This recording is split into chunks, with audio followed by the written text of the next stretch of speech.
Nole, muy buenos días a la teleaudiencia de todo el país de Desayunos Informales. Esta mañana nos vamos a ocupar de auténticamente una epidemia en el mundo y en nuestro país. Los siniestros, los accidentes de tránsito, tercera causa de muerte en nuestro país y primera causa en la franja que va de 18 a 30 años. Y para ello hemos convocado a un experto, pero además a una institución que se ha preocupado por el tema y lanza muchísimas iniciativas. Me refiero a la Academia Nacional de Medicina. Nuestro invitado académico, el doctor Augusto Müller. Doctor Müller, muy buenos días. Gracias por estar. Gracias a ustedes. Doctor, felicitaciones primero a la Academia Nacional de Medicina.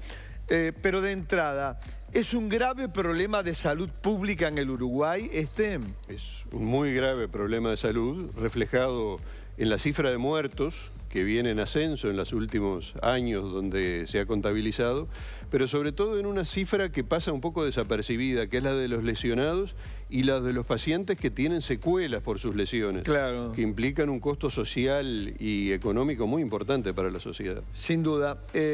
Son varias las iniciativas, vamos a tocar algunas.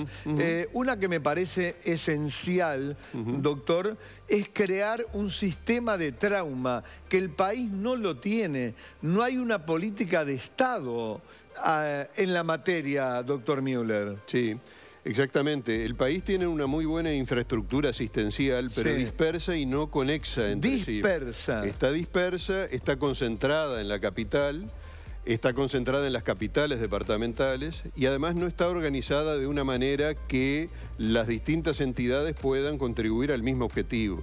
O sea, está distribuido según áreas de acción de determinadas instituciones, mutualistas, ACE y lo que fuera. Y sobre todo no está del todo coordinado, no está adecuadamente coordinada con la asistencia inicial del trauma en el lugar y el traslado del paciente. Sin duda. Y a propósito de eso, ustedes también hablan, y sucede muy a menudo, cuando los siniestros se producen en el interior del país. Sí, claro. Y sobre todo lejos de Montevideo. Y ustedes proponen crear una flota de aviones de emergencia médica o de helicópteros.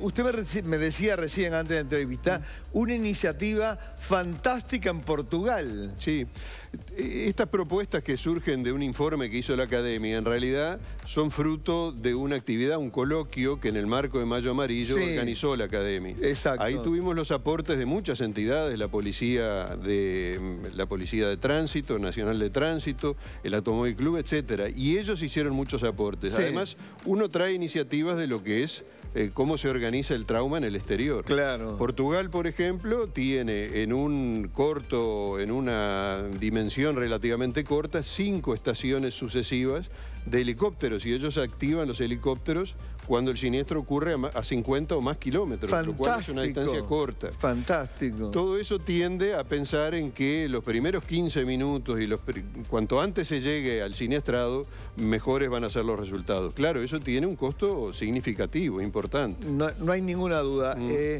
Otro aspecto que quedó muy claro del coloquio, doctor, fue crear una cadena de promotores frente al accidente, como por ejemplo se hizo lo mismo con los cardiodesfibriladores. Sí, eso es un aspecto en el que hemos insistido junto con otras entidades. El doctor Gerardo Barrios estaba muy consciente de eso cuando estaba en la UNACEF, el Departamento de Emergencia del Hospital de Clínicas, la Escuela de Sanidad de la Dirección Nacional de las Fuerzas Armadas. Tiene equipos de trabajo en el sentido de capacitar al ciudadano común para una respuesta eficiente ante el traumatizado. Porque es muy importante lo que se haga en los primeros minutos, contener una hemorragia, despejar una vía aérea, brindar seguridad al entorno para que no se produzca un nuevo siniestro, etcétera. Hay muchas cosas que se pueden hacer y todos tenemos el maletín en la valija del auto y no se nos ha enseñado cómo utilizarlo. Eso sería una vía importante de capacitación y de educación a la doctor, gente. Y ustedes ponen mucho énfasis a algo que está en la tapa del libro, la responsabilidad personal, el respeto del conductor, cosa que no se da, no se da hoy en nuestro país. Sí. En este coloquio, el presidente del Automóvil Club, el señor Tomasi, hizo referencia a un enunciado que nos parece muy adecuado, una nueva ética de la movilidad, donde el conductor aprenda o asuma que tiene una serie de responsabilidades, pero también las tiene el peatón, también las tiene el ciclista, también tiene todo el ciudadano que utiliza la vía de tránsito. Y vemos permanentemente que esas directivas responsables no se cumplen. Tampoco se controlan demasiado. Tampoco se controlan. Doctor, otro aspecto interesantísimo es el de trabajar con los niños, trabajar con los jóvenes, con los adolescentes, y que la materia educación vial esté incluida en la currícula de todo el sistema público del país. Exacto. Público y privado. Público y privado. Esa fue otra iniciativa que se presentó en el coloquio. Evidentemente, los grandes problemas tienen soluciones estratégicas que pasan por la educación. Siempre es así.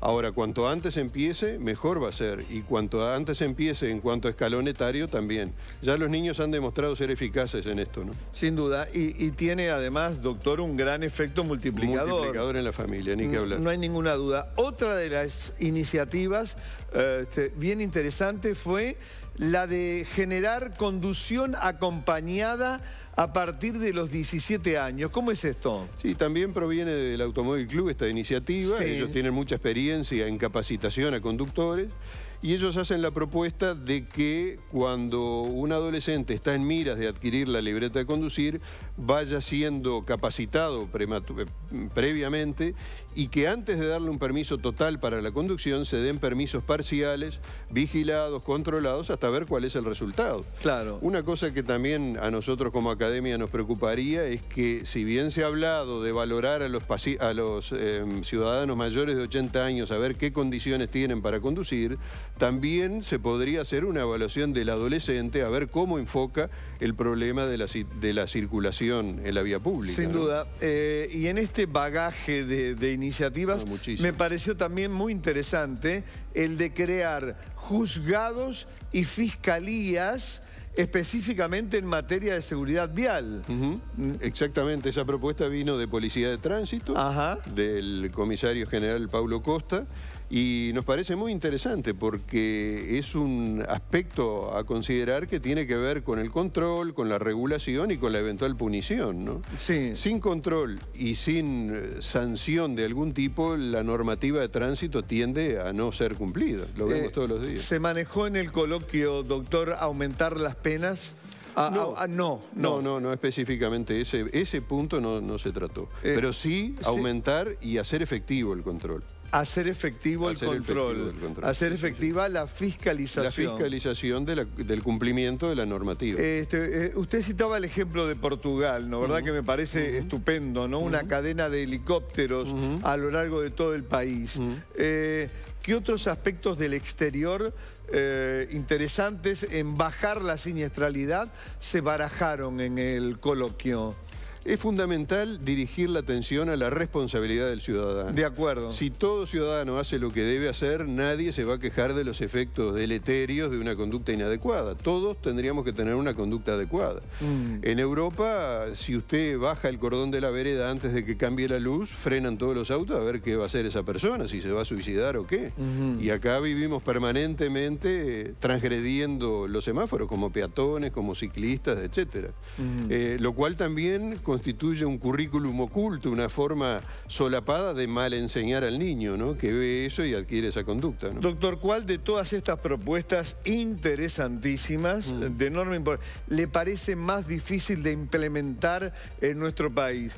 Se lo pregunto como académico, se lo pregunto como médico y como director que fue durante muchísimos años de la emergencia del Hospital de Clínicas. Y yo creo que las más difíciles de instrumentar son las que dependen de la economía y de una voluntad política. Yo creo que hay que torcer un poco la intencionalidad hacia de alguna forma restringir la libertad del ciudadano a través de más controles. Eso puede resultar difícil. Tiene que ver un poco con lo que escuchábamos recién respecto a la reglamentación del alcohol. Son elementos muy vinculados. Lo mismo se podría decir de las adicciones, coadyuvan a la siniestralidad. No hay, y está comprobado. Ni que hablar que está comprobado. No hay ninguna duda que dolorosamente, doctor, están asociadas. Están muy asociadas. Todas las adicciones a diferentes drogas, incluidas el alcohol, a la siniestralidad. Sí. Hasta que el ciudadano no tenga espontáneamente una conducta responsable, no hay más remedio que controlar y fiscalizar con más intensidad. Eso lo vemos todavía como un elemento difícil. Los países desarrollados tienen una conducta espontánea del ciudadano, proactiva en el sentido de evitar la siniestralidad. Por eso tienen cifras tanto más mejores que las nuestras, ¿no? Debemos buscar que todos estos objetivos se transformen y se hagan realidad. Hay que empezar educando. Hay que empezar educando.